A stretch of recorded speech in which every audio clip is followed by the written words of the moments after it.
Bueno, a ver, un segundo. Ah, ahora sí. Buenas tardes a todos, espero que estén muy bien. Por acá Matías Hidalgo. Y hoy día Andrés Colina nos va a presentar esta clase online gratuita titulada Caracterización de discontinuidades en macizos rocosos, análisis de orientación y caso práctico de talud con nube de puntos. Andrés es ingeniero civil en minas de la Universidad Católica del Norte y es experto en geomecánica. Así que, bueno, esto es parte de eh, nuestra nueva línea, digamos, de curso en Inge Escolar para aquellos que ya conocen esta academia. Esta es una academia nueva, de la cual ya contamos con un curso que es de la disciplina estructural, que es revisión de fundaciones superficiales. Así que con esto nos adentramos en ya la disciplina de la mecánica de rocas y se vienen más disciplinas nuevas. Atentos y atentas porque al final de esta clase se viene una muy buena sorpresa para todas aquellas personas que se mantengan conectadas, así que los animo a participar, los animo a estar atentos, atentas para ir tomando apuntes, a hacer preguntas, y como les digo, al final de la clase va a haber una sorpresita. Así que bueno, los dejo con Andrés y espero que esta clase les sirva de mucha ayuda. Adelante Andrés, todo Ya. el escenario. Muchas gracias. ¿Se escucha bien el audio? Se escucha. Ya, bueno. Muchas gracias, Matías, por la presentación, a Inge Escolar por la invitación a este nuevo proyecto y tratar de difundir un poco lo que es la mecánica de roca. Bueno, a modo de introducción, primero una presentación de bienvenida, después, ¿qué es la mecánica de rocas? Aplicaciones de la mecánica de roca a nivel transversal, los tipos de fallas más comunes en taludes mineros, no solo mineros, sino en taludes en general, para posteriormente hacer un breve repaso de los conceptos clave de cómo se caracteriza la discontinuidad y su importancia para proceder un análisis de orientación de la discontinuidad en el software de Rock Science, el DIPS, que es una red estereográfica virtual en un software, para culminar un poco presentando el software Cloud Compare y un ejemplo de una nube de puntos de un talud de carretera de España. Bueno, como ya mencionó Matías, mi nombre es Andrés Eduardo Colina Canales, soy ingeniero civil de minas de la Católica del Norte. Durante el pregrado, varios semestres fui ayudante tanto de cátedra como de laboratorio en geomecánica del Departamento de Ingeniería Metalúrgica y Minas de la UCN. Por laboratorio me refiero tanto a ensayos destructivos de mecánica de roca como de computación en software. También hice una pasantía en un semestre en la Universidad de Vigo en España, y a nivel de trayectoria profesional estuve en ENAEX, asistencia técnica en Serra Gorda, un año y medio. Posteriormente, una breve instancia en Taltal, en un proyecto de extensión de pilas de lixiviación y ingeniería de terreno. Y la última experiencia que tengo, que es el primer semestre de este año, profesor asistente de geomecánica 2 en mi universidad, en la Católica del Norte. Bueno, primero para entender bien, ¿qué es la mecánica de roca? Porque muchas veces uno escucha el concepto y lo encuentra muy abstracto. Primero que todo, es una ciencia teórica y aplicada que analiza el comportamiento tanto de la roca como macizo rocoso. Es decir, es la rama de ingeniería que se dedica al estudio de la respuesta de macizo rocoso frente a fuerzas que actúan en su entorno. Esta ciencia nos permite hacer análisis cuantitativos y cualitativos de la calidad de la roca para ver si es apta o no apta para intervenirla y crear una obra que creemos necesaria. Un concepto que me gustaría recalcar de la mecánica de roca es que muchas veces se asocia solamente mecánica de roca a ingeniería minera o en minería, pero no es tan así. O sea, para ser más preciso en el concepto, cualquier obra ingenieril en donde haya intervención del macizo rocoso o de rocas en vez de suelo, es necesario la presencia de la geomecánica, por lo tanto de un geomecánico o un geotécnico. Ejemplo, en ingeniería civil, voy a buscar acá impulsor de... Acá en ingeniería civil, la construcción de esta carretera, sí o sí, tuvo que haber un estudio exhaustivo de estabilidad de estos taludes, porque si esta carretera hubiera pasado cerca de un talud inestable, no sería viable, hubiera habido accidentes, pérdidas humanas, etc. Como también en túneles ferroviarios, en donde yo, a excavar un túnel, creo un vacío de material, entonces estoy alterando el equilibrio estático que había ahí. Por lo tanto, es sumamente importante saber cómo se comporta el macizo rocoso frente a esa deformación. También en la construcción de presas, o sea, es verdad, la presa en sí está construida con material, con hormigón, acero, un material fabricado por el hombre, pero esta estructura está insertada, construida sobre el terreno, que es roca. Por lo tanto, es necesario saber el comportamiento de la roca frente a las crecidas de caudales o frente a los distintos escenarios para ver si no hay ningún problema de inestabilidad. Porque es verdad, puede que la presa resista, pero puede ser que el material sobre donde está construida la presa no tenga las propiedades resistivas apropiadas. También en instalaciones deportivas subterráneas, o sea, al construir estadios, gimnasios subterráneos, sí o sí es sumamente importante conocer la mecánica de roca para, primero, que la excavación o el entorno sea seguro para todos los usuarios y que no haya tanto ni pérdidas ni económicas ni humanas durante el desarrollo de la actividad. Ahora, en este último tiempo ha estado muy de moda el tema de energías renovables, energías verdes. La mecánica de roca, al conocer su estabilidad, podemos determinar si una bóveda o un almacén de roca va a ser estable y en un largo tiempo. Por lo tanto, es un potencial uso, de hecho se usa para almacenar residuos nucleares y también para la construcción de central hidroeléctrica. Y una vez fue una charla donde se está explorando todavía la factibilidad y la viabilidad del hidrógeno verde. O sea, un tema de extraer la fuente energética, pero después donde se almacena y todo. Y había estudios de prefactibilidad para ver si era posible almacenar este hidrógeno verde en cuevas.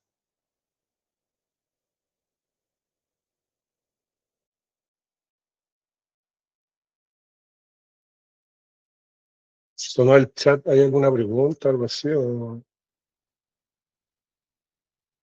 Yo tengo una pequeña pregunta. Sí, eso, pues las preguntas háganlas solamente, no es necesario interrumpan si quieren. Sí, Cuando dijo que también se hacía para la creación de del acta de los deportes, en la, creo que sí, tercera diapositiva, también se puede hacer así en la creación de los metros, en los subterráneos y todo eso, ¿no? sí. De hecho también, de hecho en la construcción de los túneles trabajan tanto ingenieros civiles como ingenieros mineros, porque ahí sí o sí necesitan la coexistencia tanto de la mecánica de suelo, que son expertos los ingenieros civiles, como la mecánica de rocas, que son expertos los mineros. De hecho, en la construcción del túnel del metro ocupan unas máquinas gigantes que son tuneladoras que van construyendo, o sea, que van construyendo el túnel y a la vez reforzando al mismo tiempo. Es un uso transversal tanto en minería como en obras civiles subterráneas como en el metro. Ah, ya, entiendo. Entonces, en la minería también ocupan las tuneladoras, ¿no? Sí, sí. El tema de, Ah, ya, de las tuneladoras, que es una gran inversión en donde hay que planificar muy correctamente el trazado y tanto, porque por lo general, cuando las tuneladoras terminan el túnel, se deja ahí mismo la máquina, porque tratar de rescatarla o desarmarla, se rescata algunas piezas, pero en muchos casos la tuneladora termina la construcción de su túnel y se deja ahí mismo. ya, ¿Ya? perfecto. Entiendo. Muchas gracias. ¿Ya? Si hay más preguntas, van hablando solamente, interrúmpenos, ¿ya? También es necesario conocimiento de la mecánica de roca en la ingeniería de petróleo, porque es verdad, el petróleo está sobre plataformas, esas plataformas sobre qué están, sobre subsuelos marinos, y esos subsuelos marinos que son rocas. obviamente en condiciones de alteración mucho más grandes, presencia de agua, pero sí o sí, cuando yo perforo para encontrar el petróleo, sí o sí necesito el conocimiento de la roca para ver si es correcto la máquina que escogí. Y para finalizar, ingeniería geotermal, o sea, aquí en Chile hay cierto temor todavía por la ingeniería geotermal, donde no se le ha sacado mucho provecho. En otros países sí tiene un desarrollo fundamental. De hecho, en España hay edificios, universidades que en invierno se calefaccionan netamente con la geotermia. Y nuevamente la geotermia es la extracción de un yacimiento geotermal que se le dicen, porque el yacimiento geotermal no es una zona donde yo encuentre oro, cobre, aluminio, algún metal, sino es una zona donde tiene un alto gradiente de temperatura. Entonces de esa zona yo voy extrayendo el calor para después reutilizarlo de otra manera. También de la conservación del matrimonio geológico. Por ejemplo, esta imagen es real, es de una piedra que se llama piedra del equilibrio, y queda en Galicia, en España, donde efectivamente acaba una carretera y se han hecho estudios y está en equilibrio porque al hacer análisis de equilibrio límite, las fuerzas que estabilizan son mayores a las fuerzas desestabilizantes. Y España es una zona donde tiembla muy poco, entonces por eso esto tampoco se ha movido caído. Y por último, lo que gran importancia tiene en nuestro país en el sector minero. O sea, es fundamental la construcción de minera, tiene que ir acompañada con mecánica de roca. Por ejemplo, en la construcción de cada talud, sí o sí se hizo un estudio de estabilidad. ¿Por qué? Porque si un talud no es estable y ocurre un accidente, no es solamente que se cae el talud, también va a pasar que se corta una rampa, se corta el suministro, se corta el servicio. Entonces, es sumamente fundamental el conocimiento de la mecánica de roca. Y a la vez, como vieron ustedes, es un lenguaje transversal que puede pasar de ingenieros civiles, ingenieros mineros, ingenieros viales, ¿ya? Por acá hay un ejemplo. ¿Qué ocurre si falla la mecánica de roca? Esto es una tronadura minera en donde yo hago perforaciones de distintos diámetros, le pongo explosivo, un cierto explosivo específico, lo secuencio de una manera, y la idea obviamente es que yo quiero tronar el banco, es decir, el material que yo quiero fracturar tiene que estar en esta área. Pero, ¿qué ocurre? Dejen, uy, ¿por qué no se me reproduce el video?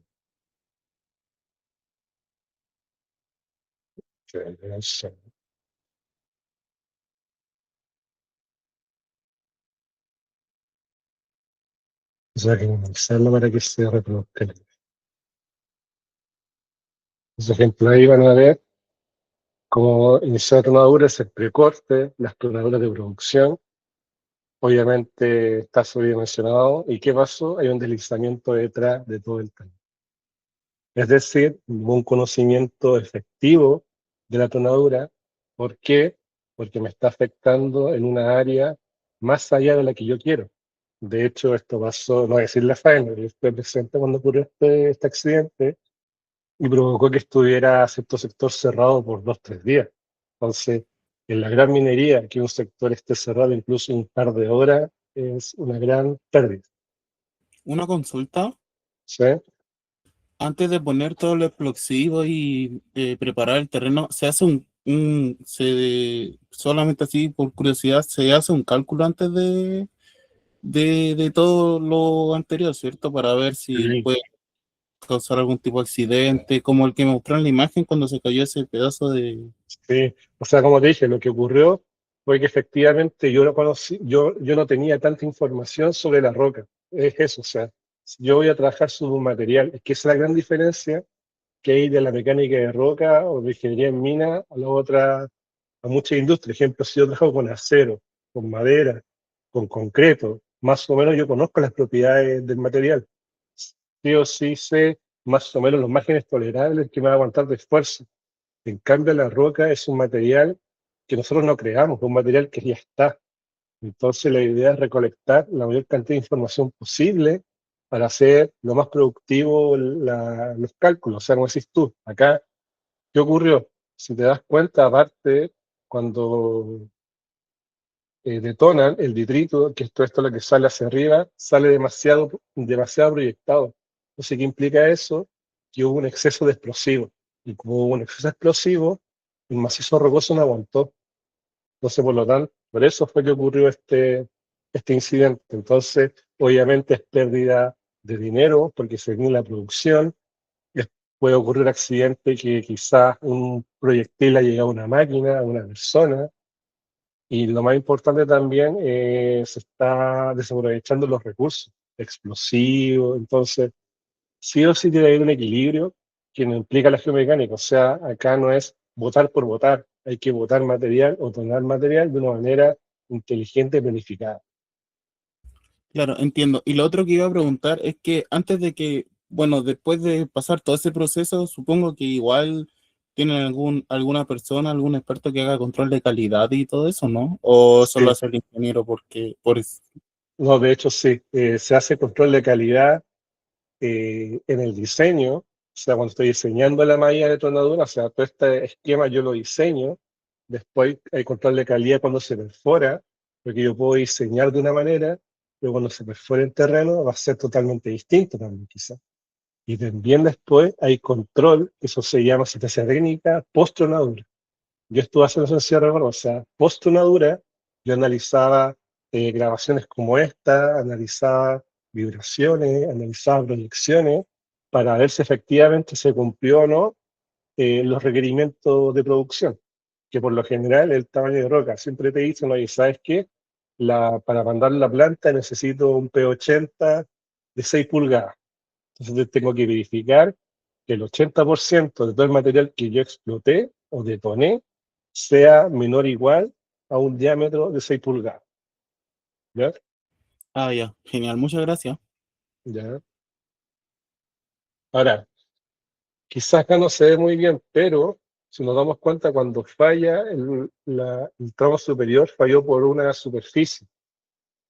Entonces, los tipos de fallas más comunes en taludes, no mineros, sino civil, en cualquier tipo de talud, son tres: falla plana, falla en cuña, falla por volcamiento.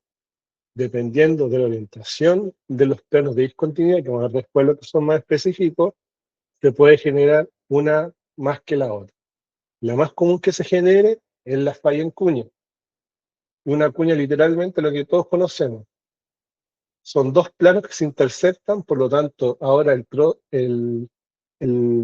bloque de roca que va a deslizar no va a ser un plano, sino va a ser una cuña. Y por volcamiento es exactamente lo que dice el título, que bajo ciertas condiciones de los estratos y de los bloques de roca, las rocas van a volcar literalmente como vuelca un dominó. Se van a volcar, se van a caer. Entonces la falla plana, ¿qué tiene que ocurrir para que haya falla plana? Primero, el plano de rotura debe ser paralelo al talud, es decir, el plano que va a romper tiene que coincidir más o menos, ser paralelo al talud que yo voy a analizar. Después, este plano de rotura debe florecer en el talud. ¿Qué significa eso?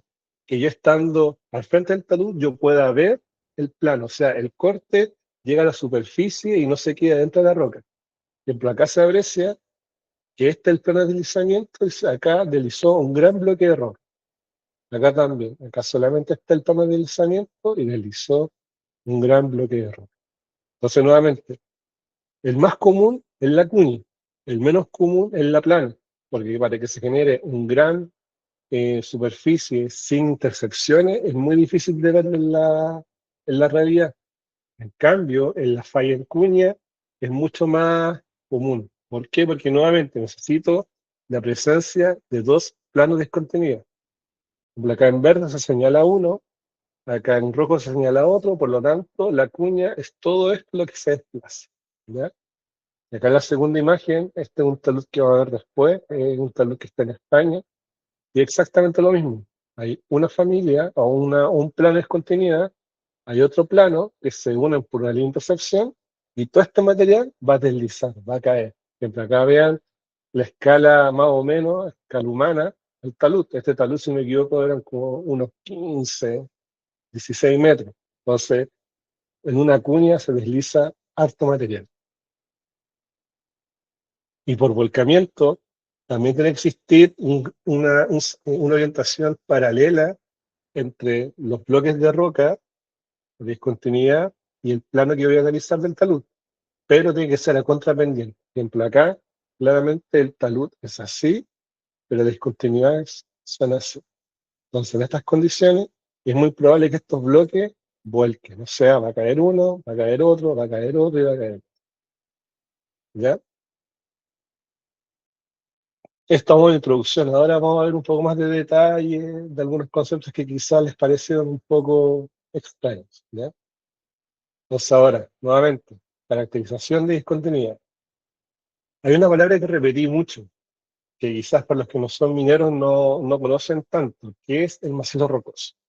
Es el nombre formal que nosotros le damos a la roca que se presenta en el medio natural.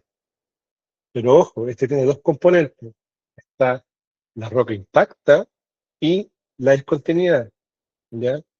Ejemplo, y la unión de estos dos elementos es macizo rocoso. Es decir, el material que yo voy a analizar, la roca, su comportamiento va a depender de cómo está hecha la roca, es decir, litología, alteración, meteorización, y también cómo está alterada la roca frente a estos cortes o estos planos de ruptura.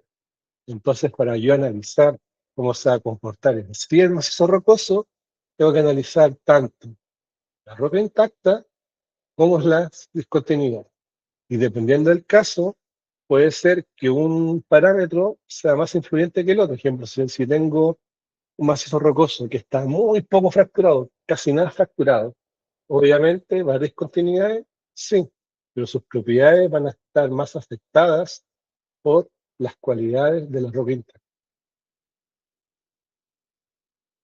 Y acá nuevamente, acá estoy adelantando un poco para el concepto de escala, pero analicen esto. Por ejemplo, si estoy en una galería minera y yo analizo una porción de roca demasiado chica, obviamente, como no hay ningún corte en esta área, voy a tener solamente roca intacta. Pero a medida que yo voy agrandando la zona de estudio, lo iré encontrando con una discontinuidad, con dos discontinuidades, con mucha discontinuidad. Entonces, el macizo rocoso es todo esto, es la interacción que hay entre roca intacta, es decir, la geología de la roca, del proceso de formación, más la geología estructural, que es la discontinuidad, la estructura, cómo está alterada la roca. ¿Ya? Nuevamente, si hay consulta o duda, interrumpen nomás, no hay problema. Hay ciertas propiedades del macizo rocoso que hacen que sea un material muy diferente, nuevamente, frente a acero, frente a concreto, frente a hormigón.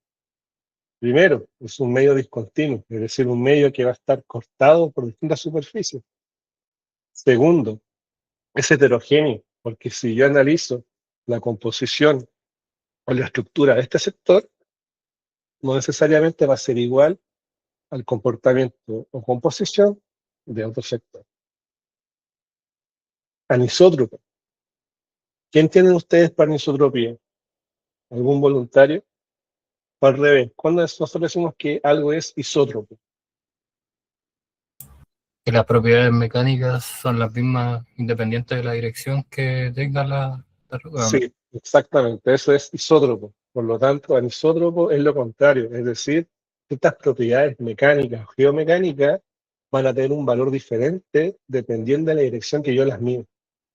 ¿Ya? No elástico. ¿Por qué se refiere a esto? El cemencio rocoso tiene un rango elástico muy menor, pero un comportamiento plástico, o sea, se deforma permanentemente donde hay un punto que falla y explota, pero es más plástico que elástico.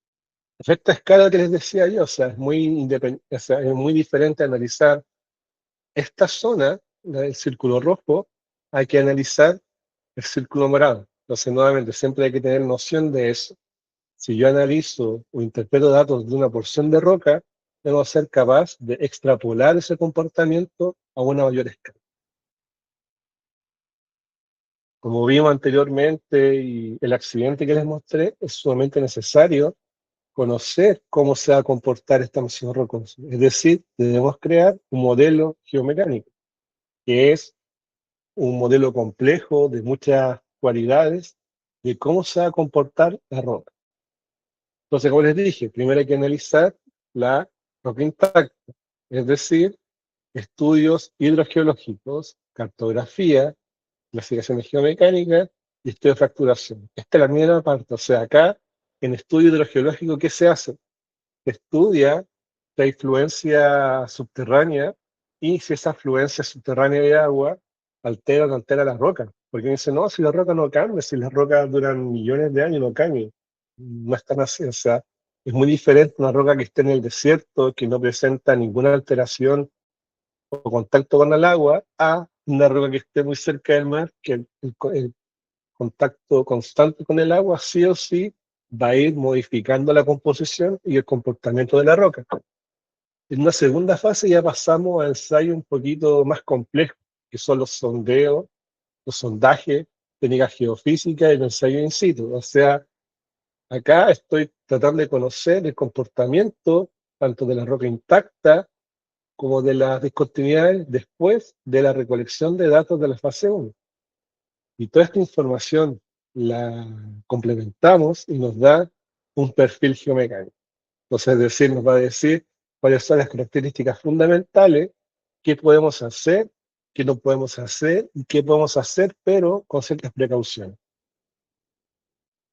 Entonces, ahora, como les dije, esta clase se centra en caracterizar discontinuidades, es decir, nos vamos a centrar en el estudio de la fracturación. Entonces, ¿cómo se hace esto? Esto lo hace un geólogo, un ingeniero en mina, un profesional minero, va a terreno y va a medir todas estas cualidades de la discontinuidad. Primero, tipo de discontinuidad, porque igual depende de qué tipo de discontinuidad el comportamiento. Orientación, continuidad, espaciado, rugosidad, resistencia, relleno, presencia de agua y la apertura. Vamos a ir describiendo cada uno por su parte. Primero, tipo de discontinuidad. Hay discontinuidades que se formaron durante el proceso de formación de la roca, como planos de estratificaciones, planos de laminaciones y contactos litológicos. Contacto litológico es cuando ocurre un cambio de roca. Cuando ocurre un cambio de roca, se genera un plano de debilidad, porque en esa transición hay un plano que diferencia los materiales, por lo tanto, es posible que ese sea un plano un plano débil, perdón. Por lo tanto, es posible que mi roca falle por esa superficie. Y también hay discontinuidades que se producen después de la formación, es decir, esquistosidad de fractura. En la totalidad, esto se produce por esfuerzo, movimiento sísmico, tectónica de placas, en donde se va fracturando. La esquistosidad, lo que dice ahí, propiedad que presentan algunas rocas al romperse a lo largo de superficies aproximadamente paralelas de origen tectónico. Entonces, cuando ustedes ven el terreno, masivos rocosos, cuando ven como dibujados, así como líneas muy paralelas de ruptura, estos son esquistosidades. Y la fractura. La fractura es un corte que hay con movimiento o no en la roca. Por ejemplo, aquí hay 3 ejemplos de fractura. Pero ¿cómo sabemos que fueron fracturas? Porque no coinciden las rocas. O sea, ejemplo, esta roca continúa aquí arriba. Entonces, por lo tanto, aparte de la discontinuidad, esto me da señales para especificar que este bloque deslizó hacia abajo o este deslizó hacia arriba. Ahora, la siguiente propiedad, la orientación de la discontinuidad, es la más importante en cielo abierto, porque vamos a ver más adelante que, ¿cómo decirlo? Que la estabilidad va a depender de la orientación relativa que exista entre las discontinuidades que yo tenga y lo que yo voy a construir. ¿Qué quiere decir esto? Si yo tengo muchas discontinuidades, pero no me van a afectar de la misma manera a cualquier talud, dependiendo cómo esté orientado el talud, alguna discontinuidad va a ser, ¿cómo decirlo?, más predominante que otra. Como les dije anteriormente, la discontinuidad es un plano. Entonces, un plano es un rectángulo, una superficie. Y yo para orientar este plano en el espacio voy a ocupar dos ángulos, buzamiento o manteo, y la inclinación de mi plano, es decir, con respecto al horizontal, que tan inclinado está. Un plano con buzamiento de 0 grados está el horizontal, un plano con buzamiento de 90 grados está perpendicular al horizontal. ¿Ya? Esos son los dos extremos de buzamiento. Y dirección de buzamiento es la dirección hacia donde está apuntando mi plano. ¿Ya? Ejemplo, este plano tiene esta orientación, perdón, esta inclinación respecto al horizontal, pero está apuntando en esa dirección. Entonces, todos los planos que yo voy a analizar a posteriores, yo los tengo que describir en estas dos coordenadas, buzamiento o dirección de buzamiento. Y esto nos da a un sistema de coordenadas, donde el sistema de coordenadas geológico y geomecánico. El geológico trabaja con rumbo y buzamiento. Me preguntarán, ¿qué es el rumbo? El rumbo es el eje de mi plano. Y siempre el rumbo va a ser perpendicular ¿a qué? A la dirección de buzamiento. En cambio, el sistema geomecánico trabaja con buzamiento y dirección de buzamiento. ¿Cuál es más fácil de trabajar? El geomecánico. ¿Por qué? Porque es absoluto, o sea, esta dirección de buzamiento va de 0 a 360 y solamente trabaja con números. En cambio, los sistemas sí o sí necesita letras. ¿Ya? Entonces ahora, denme un segundito porque vamos a pasar a mostrarles.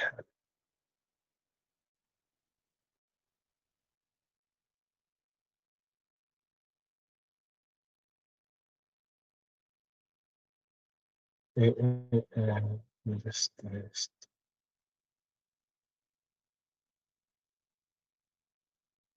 Les voy a proyectar.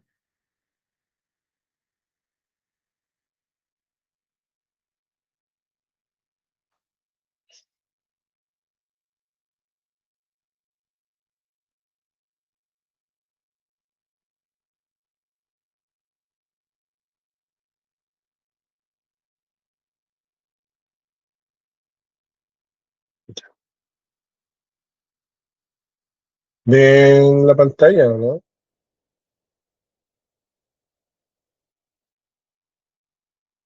Sí, sí se ve. Entonces ahora, para los que no conocían, esto se llama una red estereográfica. Es una herramienta espacial que nos permite dibujar planos. Porque nuevamente, acuérdense, las discontinuidades son planos. Entonces yo siempre quiero evaluar la orientación relativa que hay entre planos. Y esta es una herramienta potente. Entonces ahora voy a dibujar un par de planos para que vean cómo se ve.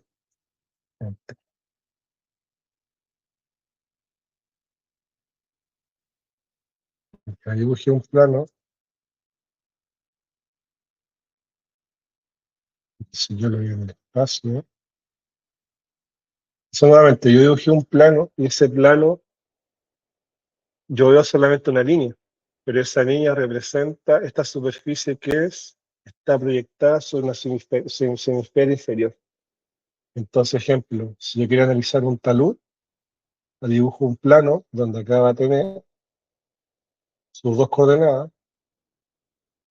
y va a estar dibujado ahí por esta línea. Entonces, finalmente, lo que yo únicamente veo es esto, una línea, pero esa línea representa un plano. ¿Ya? Entonces, nuevamente, ejemplo, este plano podría ser un talud, sí, podría ser una discontinuidad también. Entonces, ¿qué es lo que se hace? Voy a adelantar un poquito, hacer un spoiler. Uno mide muchas discontinuidades y las plotea en una red estereográfica. En esta red analiza cómo se comporta y analizan cuáles son los candidatos que podían presentar algún problema. Una cualidad importante es que cada plano va a tener un polo. Un polo es un vector perpendicular al plano que está apuntando hacia abajo. El polo es único, es decir, solamente existe un plano que corresponde a un polo y solamente corresponde, o sea, solo existe un polo que corresponde a un plano. Entonces, si yo trabajo con los polos, con los planos, da exactamente lo mismo. ¿Ya? Ese ejemplo, si yo acá quisiera dibujar otro plano, voy a dibujar varios planos. Ahí uno, ahí otro plano. Consulta, ¿cuál creen que va a ser el plano que va a estar más inclinado, que tenga mayor inclinación? ¿El que está más hacia afuera o el que está más hacia adentro? El que está hacia afuera. Ya. Si yo acá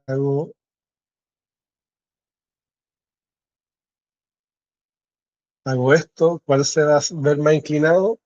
El morado. Entonces, es decir, mientras más cerrada sea la curva,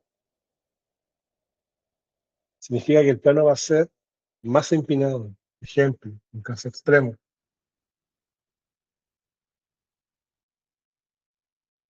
Voy a colocar ese. Este caso, va a ser el caso más extremo que les dije, que es un plano perpendicular, en donde va a tener un buzamiento de 90 grados. En cambio, el otro caso, que sería más extremo, sería buscar un plano que esté en la horizonte.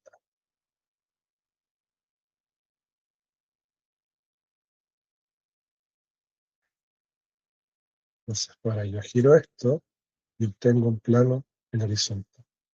Si nuevamente, en resumen, esto se llama red de Schmidt y me permite establecer sistema de coordenadas, o sea, perdón, me permite dibujar planos y poder orientarlos en el espacio. ¿Ya? Ahora voy a cambiar a la orientación es la propiedad más importante de la discontinuidad en el cielo abierto.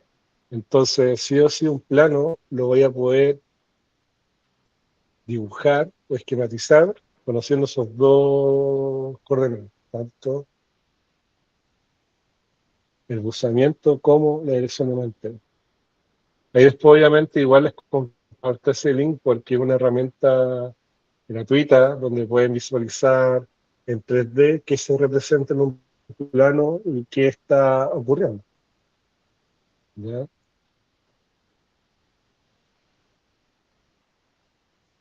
Ya. Ahora, la siguiente propiedad es el espaciado. ¿Y qué se define como el espaciado? El espaciado es la distancia perpendicular que hay entre dos discontinuidades. Entonces, ejemplo, acá hay un corte, la línea roja, aquí hay otro corte, la línea roja, y esa distancia perpendicular y va a ser el espaciado. Pero ojo, tiene que ser siempre perpendicular. En el caso del verde igual, la medida es la Sociedad Internacional de Mecánica de Roca, donde establecieron estos parámetros o estos valores referenciales. O sea, cuando tengo un espaciado menor a 6 centímetros, es muy cerrado. En cambio, un espaciado muy abierto es más de 2 metros. Y lo bueno del espaciado, que me da una primera noción, una aproximación del tamaño del bloque. O sea, una roca, mientras más fracturada esté, el espaciado va a ser mayor o menor.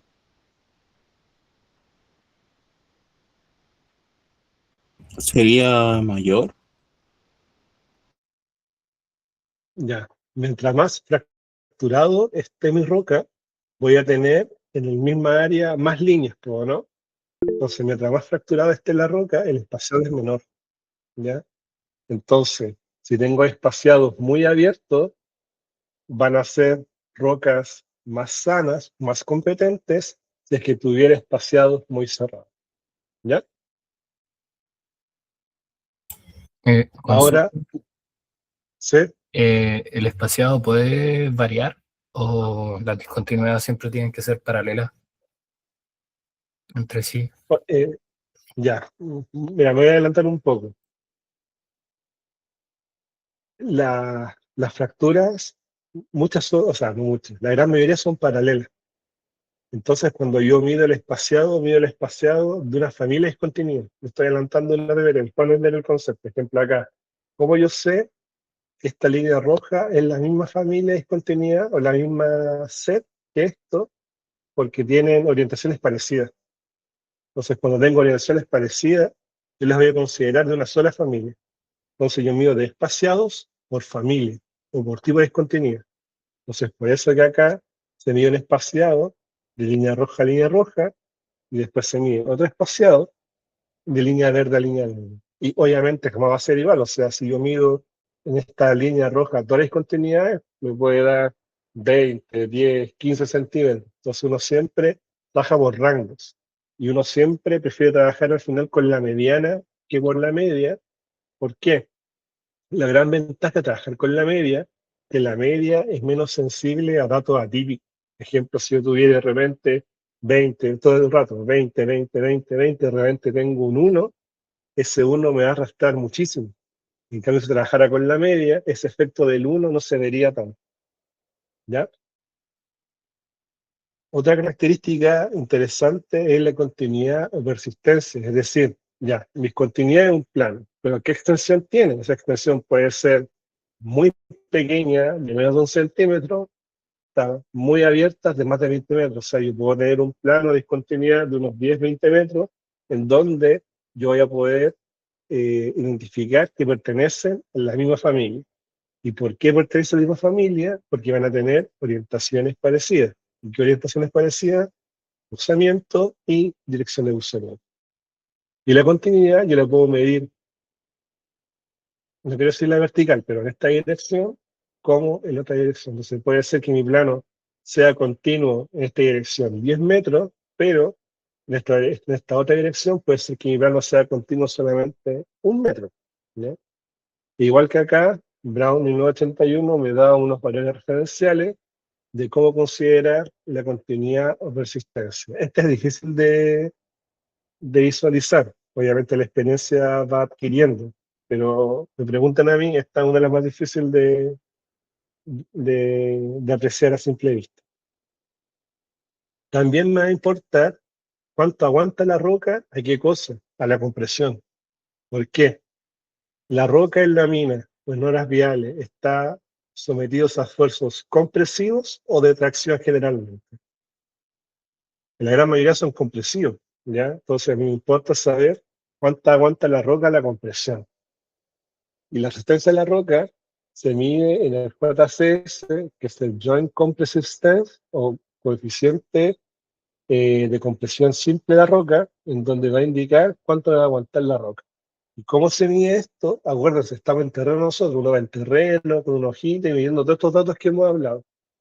Esta herramienta se llama martillo Schmidt, donde literalmente un martillo, que hay un potente resorte que libera una bola de acero, y esta bola de acero golpea la superficie de la roca y rebota.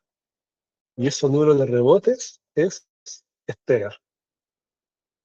Entonces, una aproximación de cuánto me va a aguantar la discontinuidad la roca es mediante esta forma, en donde va a ser 10 elevado a este número por el peso específico, que está en kilonewton metro cúbico, y R, el número de rebotes adimensional, esto me va a dar la resistencia a la compresión de la discontinuidad.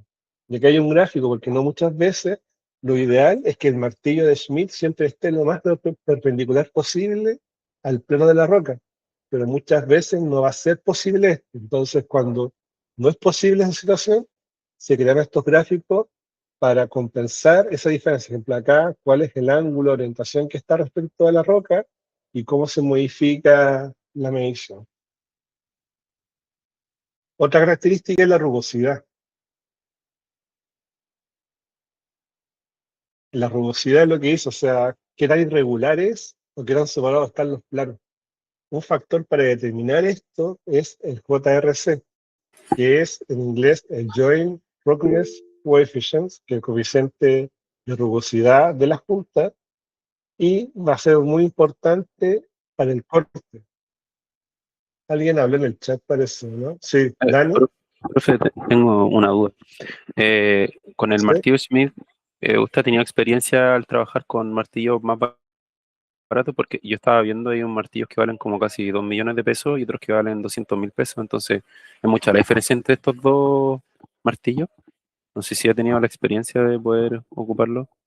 Sí, no sé si lo he ocupado. No sé, o sea, algunos son muy caros por el tema de la marca, del fabricante, pero quizás los que son más baratos es por el orden de medición. Por ejemplo, estos que son más caros, la cantidad de rebote es enorme, o sea, te pueden dar un gran valor, pero en sí quizá el que es más barato va a tener un rango de aplicación menor, o sea, ser para rocas más blandas. En general el funcionamiento es el mismo. ¿Sí? Sí, Dice que gracias, gracias. ahí. Pero en perspectiva sirve para hacer un estudio al menos sólido, ambos. O sea, Sí, el sí, barato. sí. Sí, sí, el único tema que tener cuidado quizá en un rango de medición, que quizá, ejemplo, en un cierto rango se te escape la medición, no te da muchos rebotes, pero sirven. Si el tema está todo certificado, mientras cumplan la norma, si te da una aproximación de cuánto va a aguantar, no verdad cuánto aguanta, cuánto resiste la roca frente a esfuerzos compresivos. Ah, y lo otro, nunca saldrían a jugar con esto, porque realmente es potente. En mi universidad, como anécdota, un profesor se lo apoyó sobre un muro y le hizo un hoyo al muro. Entonces, realmente es muy potente el disparo que genera el martillo Smith. Ahora, como estamos hablando de discontinuidad, es un plano, pero esos planos, no voy a decir jamás, tiene que pasar muchas cosas para que sea liso. Por lo general son rugosos. Entonces, la rugosidad de mi plano igual es importante. ¿Por qué? Ser importante frente a la resistencia al corte. O sea, si yo tengo un plano sobre otro, mientras más rugoso sea el plano, va a ser más fácil o más difícil que deslice. Va a ser más difícil. Caso contrario, si mi superficie es demasiado lisa, va a ser mucho más fácil que deslice. Entonces, JRC es una herramienta, un coeficiente que nos cuantifica qué tan rugoso es nuestro plano. ¿Ya? Pero ojo, nos da perfil, ejemplo ya. Este perfil, un JRC, va a ser de 0 a 2. ¿Ya? Entonces acá va aumentando, aumentando a medida que se vuelva más rugoso el pelo. La rugosidad se mide a dos escalas, a escala métrica o de centímetros y escala milimétrica o centímetros. La ondulación es la rugosidad a gran escala, en metros. En cambio, la aspereza es la rugosidad a una escala mucho menor. ¿Ya? Se tiende a considerar la ondulación como más relevante, pero hay casos que puede ser que la aspereza sí toma un valor relevante. ¿Y cómo lo mido? Mediante esta herramienta que se llama el peine de Schmidt, un perfilómetro, que es una varilla que sujeta puros alambres finos, y yo esta estructura la apoyo sobre la superficie y sí o sí va a tomar el contorno de mi superficie. ¿Ya? Pero ojo, miren el rango de medición, de 0 a 10 centímetros. O sea, si yo quisiera realizar un plano de discontinuidad de 2 o 5 metros, ¿me serviría estos 10 centímetros o tendría que hacerle algo?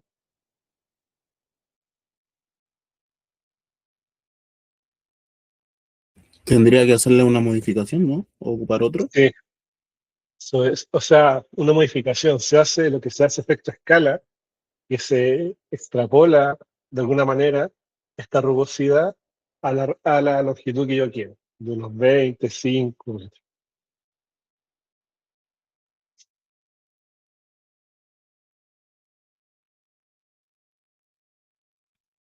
No sé el tema, ya. Ahora, por último, viene la apertura y el relleno. La apertura, como dice la palabra, es la distancia perpendicular que separa las paredes adyacentes de roca de una continuidad abierta, como es. Entonces, ocurrió la fractura, pero aparte por procesos tectónicos, se empezó a abrir esta apertura. Entonces se empezó a generar una grieta. Obviamente, a mayor sea la apertura, menor va a ser la abscesa de la roca. Pero hay casos en donde en esta apertura ingresa otro material, otro mineral, que se llama relleno. Entonces, dependiendo del grosor del relleno, puede que sea fundamental o no. Por ejemplo, si el relleno es muy fino, no me importa las propiedades del relleno, me preocupan las propiedades de la roca. En cambio, si el relleno ya es considerable, ahí sí me importan las propiedades geomecánicas del relleno. ¿Y qué voy a estudiar yo del relleno? Mineralogía, o sea, me importa de qué está hecho. ¿Por qué es problemático la arcilla? ¿Alguien sabe qué ocurre en las arcillas con agua? Depende de la arcilla, pero generalmente se expanden. Ya, se expanden. Y si se expanden, genera un esfuerzo que tienden a abrir la roca. ¿Ya? Entonces se expanden, retienen agua. Entonces es importante saber la mineralogía. Granulometría. Granulometría me refiero al tamaño de las partículas del relleno. Contenido de agua, porque es fundamental saber si hay o no hay agua.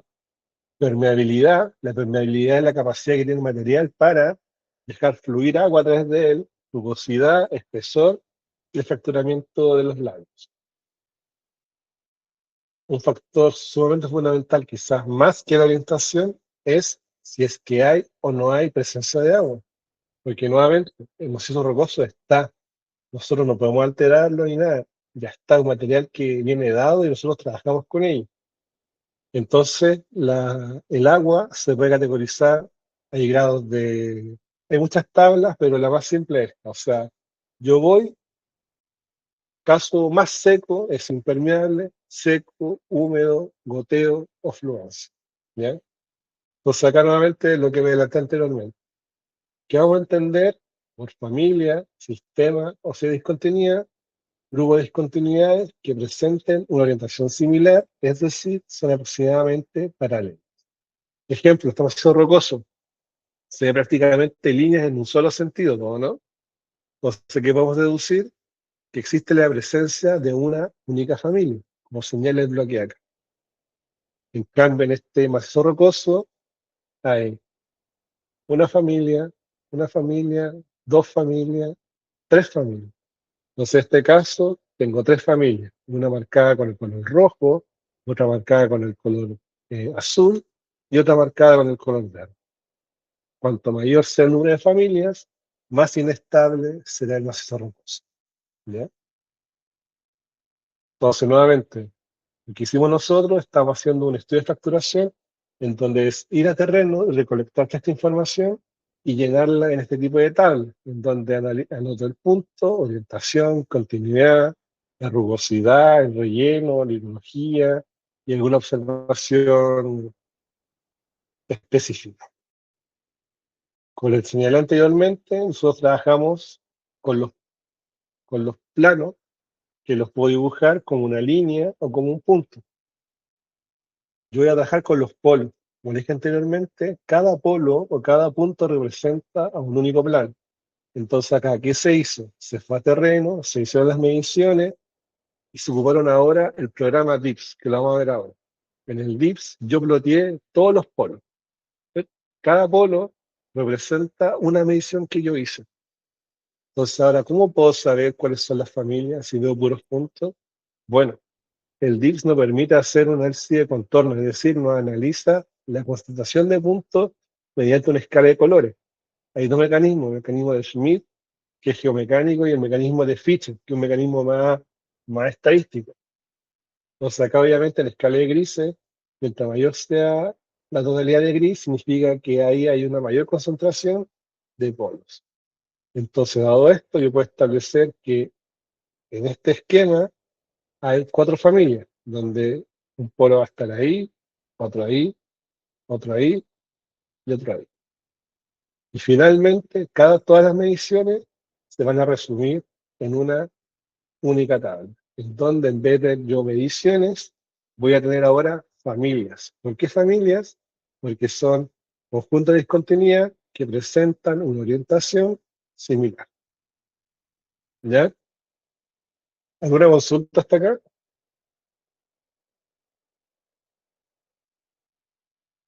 Ya. Ahora, denme un minuto para abrir esto.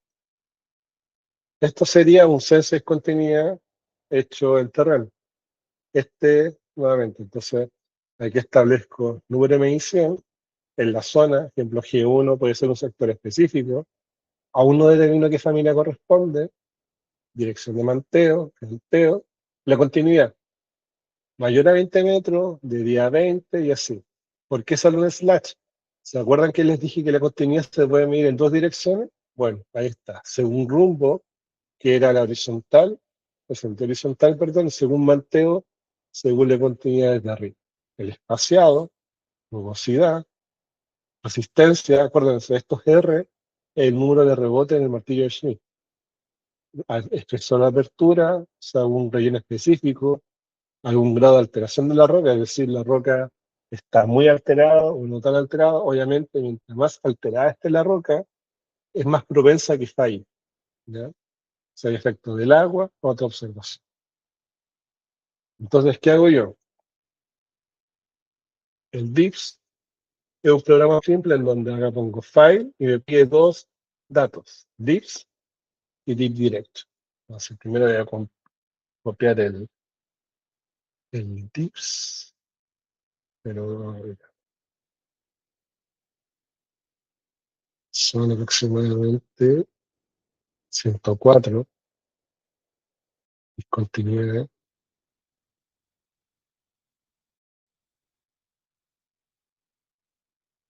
Voy a poner otro texto. El deep direction.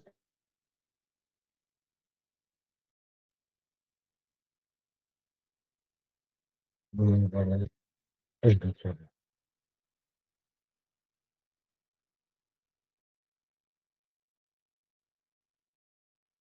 O sea que ya tengo deep y deep direction. Como les dije, siempre esas son las únicas coordenadas básicas que necesitamos nosotros para orientar alguna discontinuidad. Ahora, ¿qué hacemos? Bloqueamos los polos. Acá yo voy a cambiar un poco estos colores para que se vean mejor.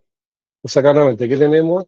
Acá tenemos ploteado toda la cantidad de polos que existen. Es decir, cada polo va a corresponder a una medición, ¿ya?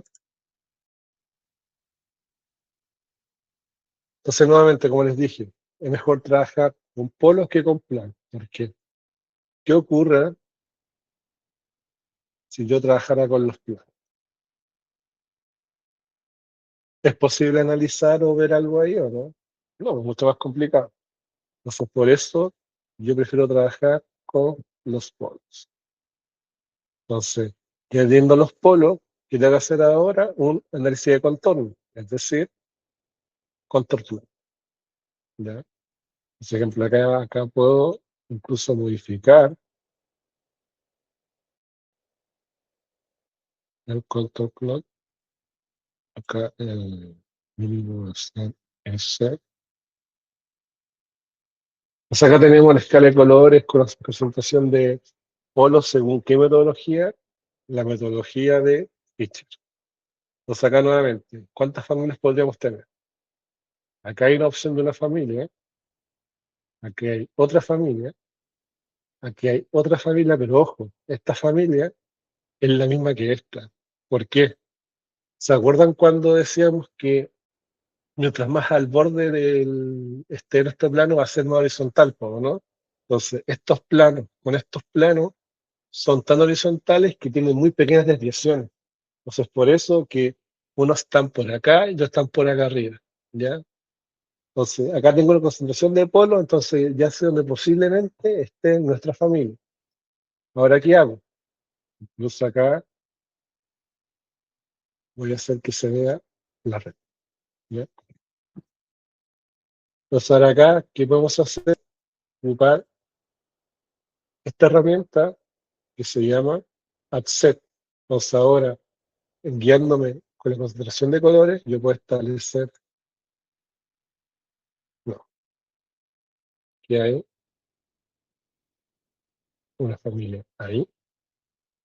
Voy a colocarle familia 1.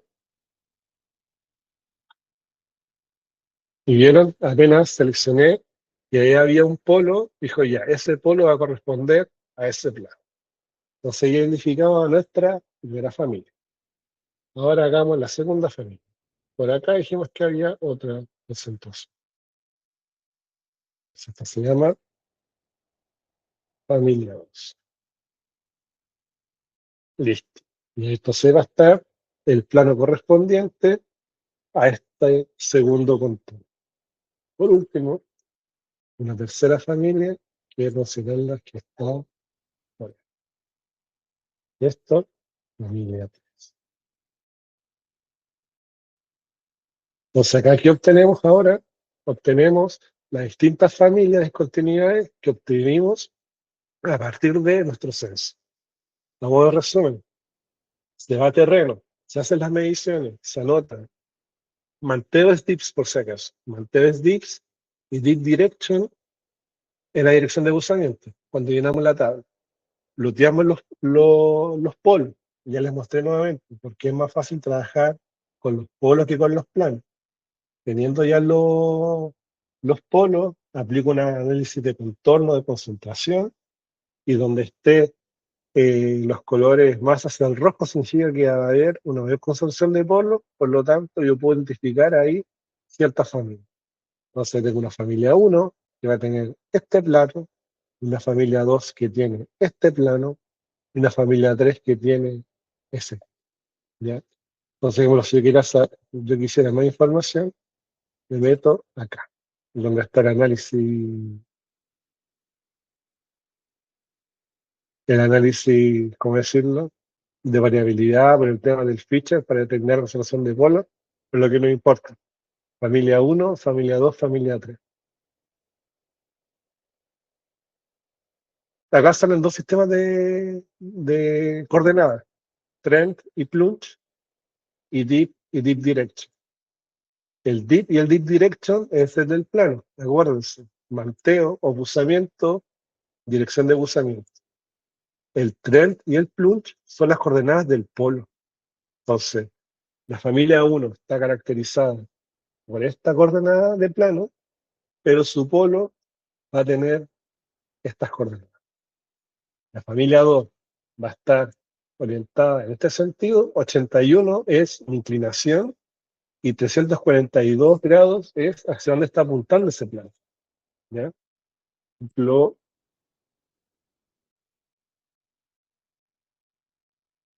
¿Ya?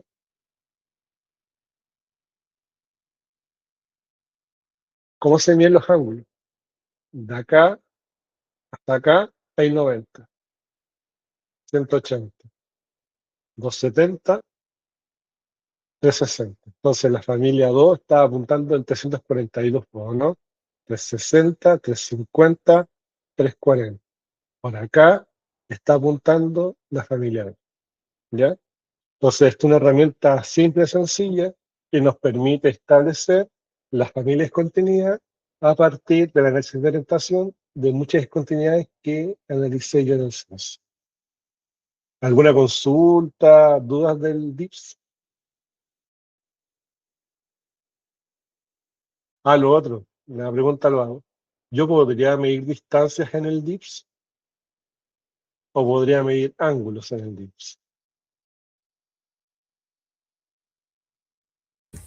Supongo que igual se podrían medir distancia o no. No, solamente angular, Solo ángulo. diferencia angular. Sí. Entonces, ojo con eso. El DIPS o en sí la propiedad de la red estereográfica nos permite medir ángulos entre estructuras. Por ejemplo, yo podría medir cuánto es el ángulo entre distintas familias, pero eso, acuérdense, la red es solo para medir orientación relativa. Entonces, ejemplo, yo tengo esas tres familias. Pongámosles que, mira, les voy a hacer un pequeño spoiler. Si este fuera mi plano,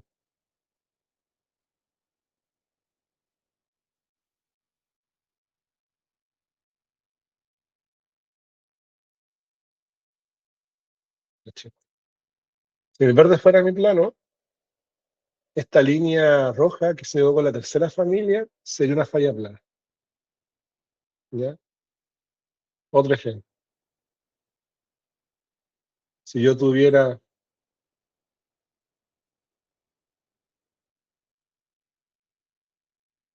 este plano, esta intercepción sería una cuña. Porque nuevamente, eso con lo que le expliqué, ¿qué debe ocurrir para que ocurra la cuña? Tiene que haber intercepción de dos continuidades. gas interceptan dos discontinuidades. Entonces, por lo tanto, esta sería una posible cuña para este talud. ¿Ya? Entonces, nuevamente, me permite establecer planos, crear conceptos, establecer otras medidas de comparación, pero nuevamente, solo mediciones angulares y no mediciones de distancia. ¿Alguna consulta del DIPS? Yo les quería mostrar esto del DIPS, un análisis sencillo de cómo determinar las familias presentes a partir de las mediciones que yo haga en terreno. ¿Alguna consulta? ¿Comentario o algo? No, ya, bueno. No, Continúo. profe. Ya.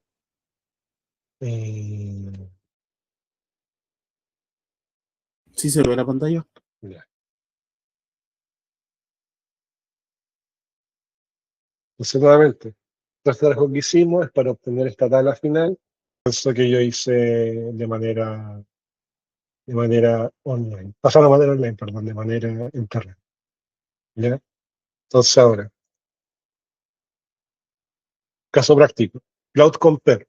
¿Qué es el Cloud Compare? La gran ventaja del Cloud Compare, que los invito a interiorizarse en la herramienta, es un software de origen francés, pero es open source, o sea, librería abierta, un software gratuito que permite establecer librerías abiertas. Yo puedo buscar código, rescatar código, crear código. ¿Y qué me permite? Me permite analizar nube de puntos. ¿Ya?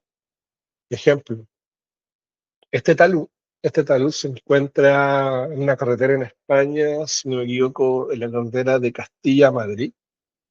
Y esta misma estructura de esos rocosos fue escaneada por un láser, por un escáner, y que obtuve las 9 puntos que se ve abajo. Entonces, nuevamente, aquí está la imagen de cómo es en realidad, y aquí está la imagen de cómo es en el programa. Entonces, ahora voy a pasar a introducir un poco el software de Cloud Compare para que vean las ventajas de él. Y nuevamente, una gran ventaja que sea un software abierto, y los invito a descargarlo, los invito a jugar. Ahí está la página, de hecho la página tiene tutoriales gratis, y es una gran herramienta. Entonces ahora voy a iniciar el... Sí, profe. Entonces, nuevamente, este es el archivo de la 9 puntos. Me estoy dejando un poco.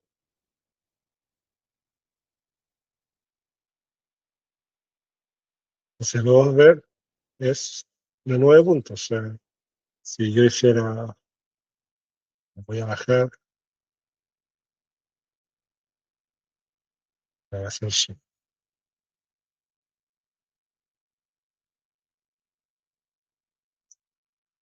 Se ve un poco.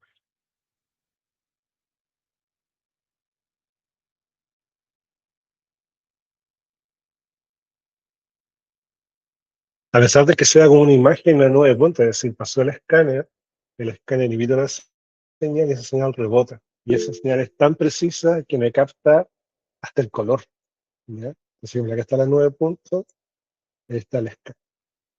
Entonces, nuevamente, estos archivos son pesados. De hecho, tuve que cortar como un tercio del talud, porque el puro archivo me pesaba casi 2 gigas. Entonces ahora vamos a limpiar un poco la imagen, pero hay que analizar solamente esta. Entonces, una gran herramienta de Cloud Compare que me permite ¿Me segmentar escuchas? talud. ¿Sí? Sí, que Sebastián Mora en el chat tiene una pregunta, le voy a leer. Dice, ¿esa nube de puntos se obtiene de un levantamiento topográfico? Sí, pero el topográfico me queda la duda, porque la topografía depende de la técnica. Acá se ocupa un láser. Entonces, el láser es un dispositivo que tú lo instalas y te hace un barrido de toda la zona. Entonces, no quiero llamarlo topográfico por el uso de la herramienta, pero es un levantamiento de datos por escáner.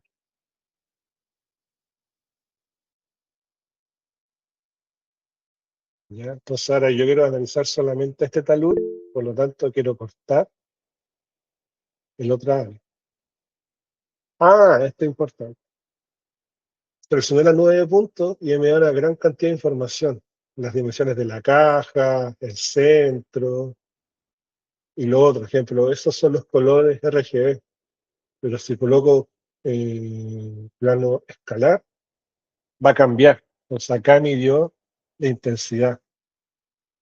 Entonces obviamente un haz de luz va a ser más intenso frente a la roca o frente a las plantas. Mejor dicho, un haz de luz rebota mejor en las cosas más sólidas. Por lo tanto, la intensidad de la vegetación va a ser mucho menor a la intensidad de la roca. Entonces, ejemplo, esto nos da una descripción de cómo fue realizada la medición de puntos. Entonces, aquí obtenemos una gran cantidad de datos por la intensidad entre estos valores, ¿no? Entonces, acá voy a cambiar al color y nuevamente voy a hacer el corte. Entonces, selecciono la tijera, acá selecciono sección poligonal.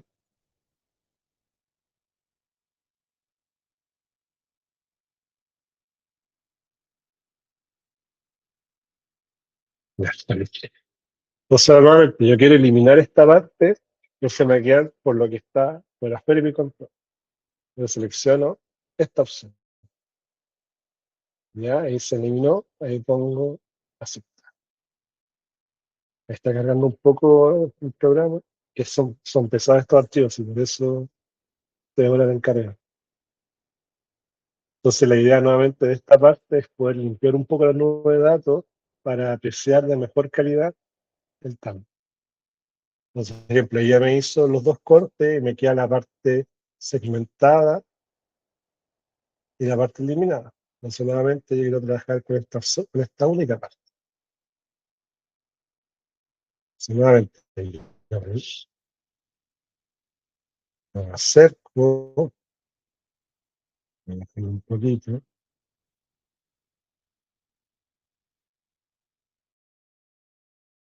y ahí soy capaz de poder analizar y apreciar de mejor calidad el talud minero. Perdón, el talud minero, el talud en sí. O sea, parece una foto, parece un modelo creado, pero nuevamente es solamente un láser, un escáner que va rebotando y es capaz de capturar la información, la rugosidad, la información de los colores. Pero ahora nos damos cuenta, que voy a cambiar un poco esto. O sea, hacemos un repaso. ¿Cuál les dije que era la orientación? O sea, ya le di la respuesta. ¿Cuál es la propiedad más importante de la discontinuidad en cielo abierto de la orientación? Entonces, ¿podré medir la orientación en la nube de puntos? Sí. Hay varias maneras. La que haré hoy día es la manera quizá más simple, que es con el mismo Cloud Compare. Si se dan cuenta, aquí hay un compás. Yo le hago clic al compás y yo pongo acá la superficie, me acerco y voy a seleccionar esta superficie. Voy a seleccionar esta otra superficie. Y si se dan cuenta, acá ya tengo dos mediciones. Por ejemplo, miren, ¿se acuerdan cuál era el primer número? El manteo, ¿no? O el buzamiento. Y el segundo, el lead direct. 196 y 198, yo las podría considerar como muy diferentes o casi iguales. Casi igual. Casi iguales, porque es muy poca la diferencia. Entonces, yo podría interpretar que estos dos planos pertenecen aquí a la misma familia. Por ejemplo, acá yo puedo hacer que salga el nombre. Acá igual puedo hacer que salga el nombre. Y así de distinta manera yo puedo hacer, por ejemplo, este otro plano va a ser muy distinto. ¿Viste? Este plano está apuntando 100 grados diferente a este. Entonces, nuevamente, ¿Cuál es la gran ventaja de estas herramientas o esta tecnología? El tema del tiempo. O sea, el láser, yo he visto ocupar láser en terreno, tú lo instalas, igual depende de las dimensiones lo quieres escanear, pero un talud, pucha, de unos 15 metros de altura, por de ancho unos 20 metros, el escáner te lo hace en 5 minutos, o en menos, de hecho. ¿Ya? Entonces, nuevamente, la gran ventaja de esta herramienta, que primero, como una foto, podemos capturar una gran cantidad de datos y después estos datos analizarlos en la oficina. Porque, ¿qué es más fácil? Hacer un escáner, pasarlo al computador, analizarlo, o ir todo un día al terreno, hacer las mediciones, hacer el censo, plotearlo en el DIS. Es todo un trabajo. Entonces, se gana muchísimo tiempo en esto. ¿Ya? Pero es una consulta. ¿Sí? ¿Cuáles serían las limitaciones de este escáner o de este láser? Porque quizás no podemos escanear taludes tan grandes, por ejemplo. O ¿cuál sería su limitación? Ya. El equipo. Dependiendo del equipo que tú ocupes, te van a decir, oye, este escáner tiene una precisión de tanto. Que puede decir, si un escáner muy grande y tú quieres detectar diferencias, muchas, de cantidad de centímetros o incluso medio metro, puede que falle. Pero hay escáneres tan específicos que hay escáneres que son como casi celulares. Ejemplo, yo he visto que una probeta de roca, que un cilindro de roca lo escanean. Y el escáner es tan preciso que es capaz de detectar discontinuidades de milímetros. Y después de esas continuidades hacían modelos de probetas y las imprimían en impresoras 3D. Entonces, primero depende del proyecto. ¿Qué área tú quieres analizar? ¿Cuáles son tus limitaciones? Y después selecciona el equipo. Porque nuevamente, estas 9 puntos lo puede hacer una persona que instala un equipo como un tipo y se va. Puede ser una camioneta que va pasando y va haciendo el escáner. Puede ser un vuelo líder, una avioneta que va escaneando. Entonces, depende de las limitaciones o del alcance de tu proyecto, de las limitaciones y también de los recursos económicos. Perfecto. Gracias. ¿Ya? Entonces, nuevamente, esta es una gran herramienta y la gran ventaja es que es un software gratuito. Este mismo análisis se puede hacer en Vulkan, se puede hacer en Mindsight, pero conseguir la licencia de Vulkan, conseguir la licencia de Mindsight es problema. Nuevamente, uno se mete en cloudcompare.org y lo descarga de manera legal y oficial. ¿Ya? ¿Alguna otra pregunta del programa o los 9 puntos? Otra cosa, ejemplo, yo en estos 9 puntos yo podría hacer mediciones, sí, también podría hacer mediciones. Por ejemplo, si yo quiero saber la información de ese punto, ¿qué me dice? Primero la intensidad, o sea, cómo fue la intensidad del láser que rebotó en ese punto, coordenadas X y Z, también puedo sacar mediciones entre puntos, ¿ya? Entonces, nuevamente, es un programa que nos permite hacer gran análisis, podríamos hacer eh, secciones transversales, calcular discontinuidades, calcular distancias y complementando lo que dijo el compañero, lo que le responde el compañero. ¿De qué depende las capacidades de limitación del aparato, del terreno que voy a ocupar? Ejemplo, si voy a analizar una parcela de unas 3 4 hectáreas, yo no necesito una precisión de decímetros, necesito una precisión quizás de medio metro. Depende del alcance del proyecto, qué tecnología voy a ocupar. Pero siempre la gran ventaja es que ahorramos tiempo, mano de obra y recursos con estas nuevas herramientas. ¿Ya? Ahora voy a volver a la... Está cargando.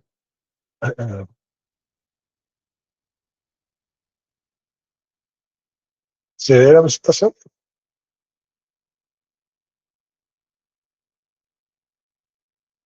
Sí, sí se ve.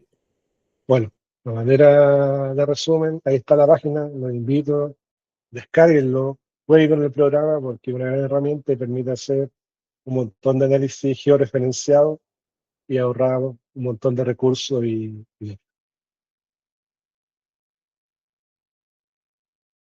bueno, muchas gracias por su atención a todos los asistentes y nuevamente agradecer a Matías Hidalgo por la oportunidad de participar en Eje Escolar y también a la plataforma por brindarme esta oportunidad y ojalá les haya gustado la clase y hayan aprendido un poco de esta nueva ciencia. Muchas gracias. Matías. Sí, Andrés, muchas gracias a ti por la clase. La encontré buenísima. Yo No se escucha, Matías, por si acaso. Ah, perdón, ahora sí. Nada, te decía que muchas gracias a ti por la clase, la verdad la encontré excelente. Espero que a los asistentes también les haya gustado y en la grabación de esta clase va a estar subida al canal de YouTube de Inge Escolar, así que la van a poder revisar. Y para todas las personas que se quedaron, denme un segundo. Un segundo.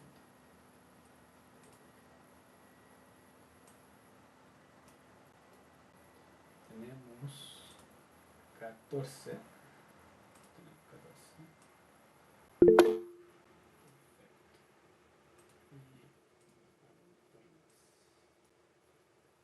Ahora sí, dale nomás Andrés con el resto de con las siguientes diapos, por favor. Bueno, ahí en el chat Andrés te están dando todas las gracias ahí por haber, así que nuevamente Gracias. felicitaciones por la clase, gracias por el aporte y la sorpresa que les tenemos es que Andrés y su macizo rocoso continúan. Este capítulo no termina acá, sino que es el comienzo, es una clase introductoria para el curso que Andrés va a dictar durante las próximas semanas, dando inicio el día miércoles 11 de marzo y continuando por 3 semanas más, dando un total de 4 clases, una a la semana, finalizando el día 1 de abril. El título, la verdad, es muy parecido al título de la clase de hoy: caracterización de discontinuidades y análisis de estabilidad en acceso a recursos, conceptos generales y casos prácticos con software. Así que, Andrés, si nos puedes dar una breve descripción de qué es lo nuevo que se va a ver en estas 4 clases y cuál es la invitación que le hace acá a los asistentes y a las personas que a futuro vean este video. Sí, bueno, gracias por la asistencia y todo. Bueno, este curso, esta clase introductoria, como dice el nombre, introductoria gratuita, corresponde en parte a lo que se va a ver en la clase número 1, conceptos generales, donde se va a ver un mayor análisis de toma de terreno, ensayos. La segunda clase me voy a concentrar en los dos tipos de fallas, que es falla plana y falla en cuña, tanto el análisis de equilibrio límite, análisis cinemático de cálculo, como también por software de Rock Science, para el falla plana y en cuña, ¿ya? La tercera clase va a ser análisis de vuelco. El vuelco es un caso específico donde tengo vuelco simple de bloque aislado y vuelco múltiple de varios bloques. El análisis es parecido, pero en un punto diferencia. Vamos a hacer los dos tipos de análisis. También vamos a ver un poco de drenaje de taludes, estabilización de taludes. Vamos a ver un poco de simulaciones. ¿Qué simulaciones me corresponden realizar? Elementos finitos, discretos, en distintos aspectos, dependiendo del macizo rocoso que quiere estudiar. Los mecanismos de falla, como les dije anteriormente. Criterio de rotura, o sea, cómo funciona el macizo rocoso, cuándo es que se rompe, en qué circunstancias se rompe y si cuando se rompe sigue aguantando o no. Para finalizar con las explicaciones geomecánicas, o sea, todo lo que vimos va a alimentar un modelo geomecánico, pero también existen herramientas cuantitativas que mediante asignación de puntaje a varios parámetros nos permite colocarle una especie de nota también. Mediante esa clasificación geomecánica, yo puedo establecer si puedo hacer túneles, si puedo colocar malla, es todo un mundo. Entonces, es un curso bastante completo de las primeras 3 clases de geomecánica cielo abierto. Y la 4ª clase va a tener un poco de geomecánica subterránea al momento de establecer el Q de Barton. Intenso el curso, hay harta información, pero los invito, o sea, si les gustó, y nuevamente la idea de este curso es que la geomecánica es un lenguaje transversal, que no es solamente para los ingenieros mineros, o sea, en la mina o en cualquier obra civil donde haya roca, uno encuentra distintas especialidades, distintos profesionales. Entonces, la idea de este curso es que puedan compartir y tener un lenguaje y conceptos básicos comunes.